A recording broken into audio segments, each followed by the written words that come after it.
So obviously the last 2 or 3 weeks have been dominated really with some of our larger brands that have postponed their place at ICE this year for the 23 show.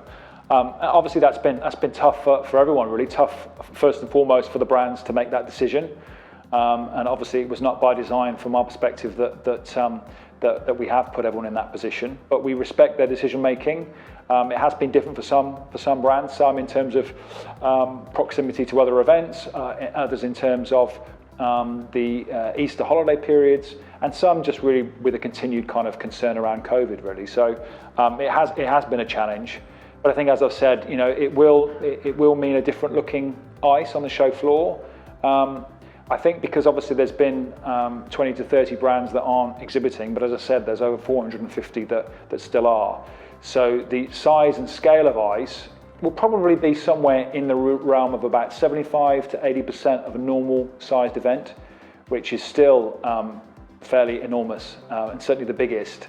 We don't tend to like to use the word biggest too often, but in terms of influential, really that's been at the DNA of ICE. And I still think, obviously, it isn't a normalised experience without those big brands, but still with the vast majority of those 450 brands still showcasing new technology, new product launches, exclusives, it will be a great spectacle. So, we're investing a lot into the look, the feel, the experiences, the features. So we're really keen for everyone to see it. It's been a long time since we got the industry together, and we're focused in giving everyone a great time.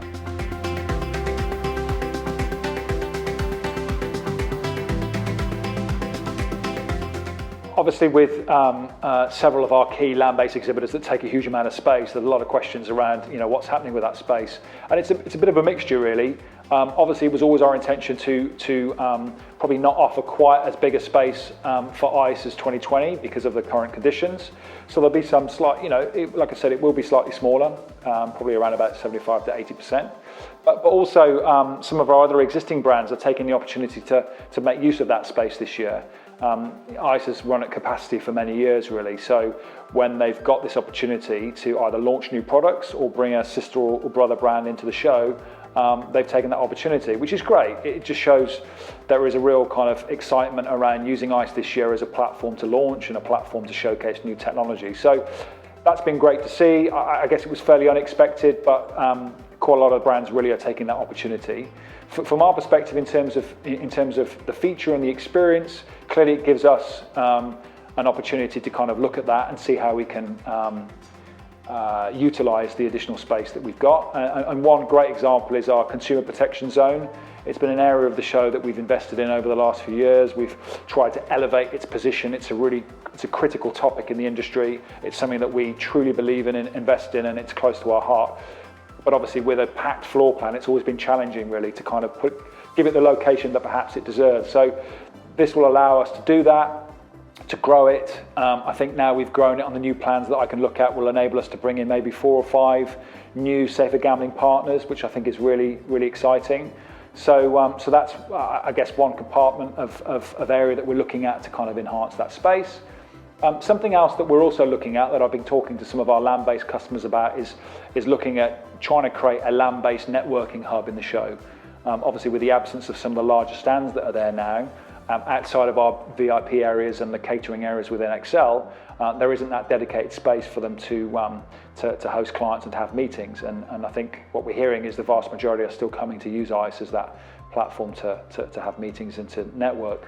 So we're looking at creating something that's dedicated to the land-based industry, certainly recognises the fact that ICE will absolutely miss those brands this year, but also to kind of enhance that customer experience and just give them something where they've got that place to meet that's dedicated to those that are in that sector.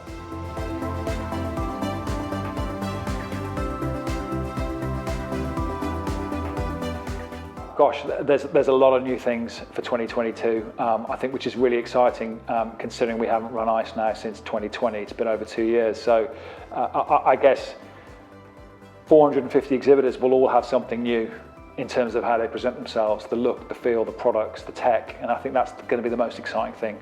Really, ICE, we provide that platform and build the periphery around ICE and glue it all together, but really the beauty of ICE is the exhibiting content.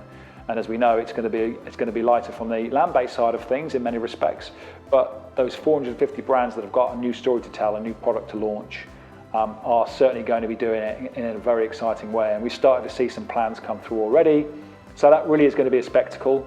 I guess from our perspective, what's been close to us and we've been passionate about is not only reminding people the excitement and benefit of coming to ICE and the value of making that effort to come to ICE, which we really appreciate, but also the value and the excitement of being back face to face. So we're looking to enhance that experience. So whether that's via investment in the kind of look and feel that we can do around the periphery of the venue, looking at things like creating a kudos board in the show where we can kind of have the industry communicate messages to each other, messages of solidarity, or, you know, I've missed you, or maybe I've moved company and I'm available for work, or whatever it is. It's a real community kind of spirit that we're doing. There is a huge amount. We talked about the consumer protection zone being invested in. I think the one thing that's totally new to ICE this year is our ICE365 new studio.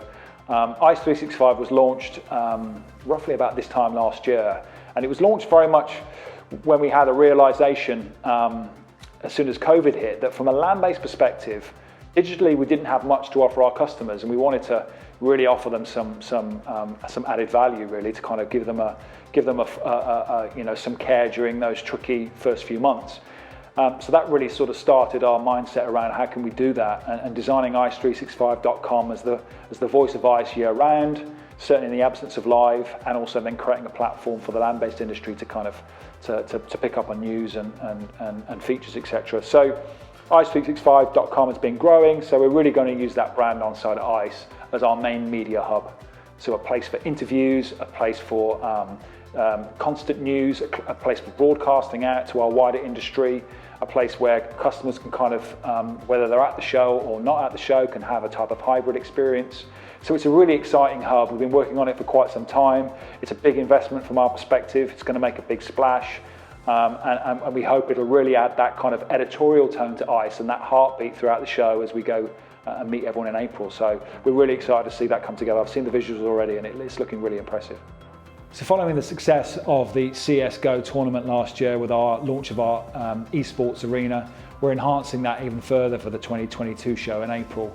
We're having Rocket League as our main competition. We're working with Allied Esports. We've got a brand new way of showcasing the Esports Arena this year, which I think everyone's going to be excited to see. It's going to be a real spectacle. We're looking to kind of enhance that conversation that's happening at the Esports Arena.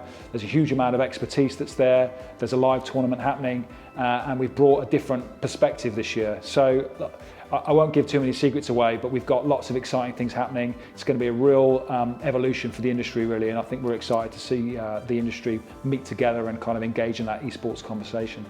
So we've done an exciting development with our VOX proposition this year, which I guess has been, you know, the time that we've had since COVID has allowed the team really to kind of get under the bonnet of the VOX proposition and really kind of work with a lot of previous participants and kind of gauge that sentiment of how it's worked in the past, but also making sure that it's totally fit for the future. So one of the biggest changes that we've done in VOX this year is operate on a more bespoke masterclass basis. So in prior versions of VOX, what you might have done, I guess, is book a 2 or 3 day ticket where you would then kind of just either experience a full day's worth of VOX or just kind of drop into the sessions you're interested in.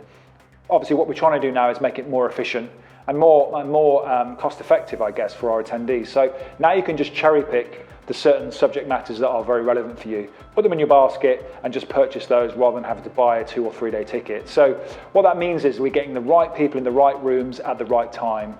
Enables your experience at ICE to be more effective and efficient, as I've said, which allows you to engage in the meetings that you've got on the show floor, engage in the networking and the social elements, but then drop into the subject matter that's really relevant for you. Smaller groups, master classes, we're hoping that actually people are getting more tangible takeaways from those sessions. I think we've got, as is always the case with VOX, a formidable lineup of speakers and experts, which I think is really exciting.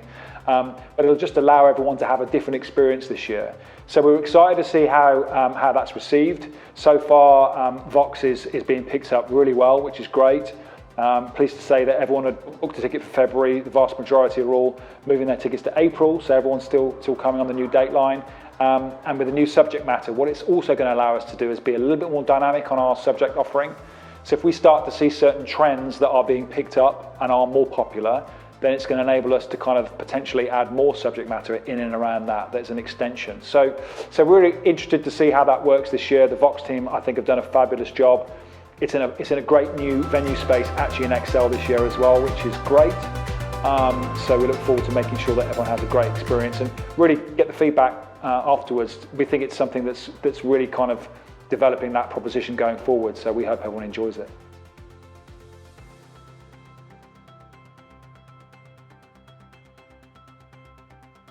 The look and feel of ICE this year, obviously we'll keep under wraps. It's something we can't let all the secrets out. But as I said, we are investing into the experience. I think certainly that reminding people the value of being at ICE and the value of face-to-face. So well, I guess in some respects, ICE has always tried to compete with the exhibitor floor, which it can't. It doesn't compete. The level of investment that our customers go through, our exhibitors go through in terms of the delivery of their stands and the experiences has been a huge part of ICE's success, really. I think it sets ICE totally out on its own in terms of, certainly compared to other gaming conferences that are out there that operate. I think it really has sort of set the benchmark. So I guess what we're trying to do is elevate where we can to kind of tie it all together. So there will be some new experiences. Excel will never look so good, is the plan.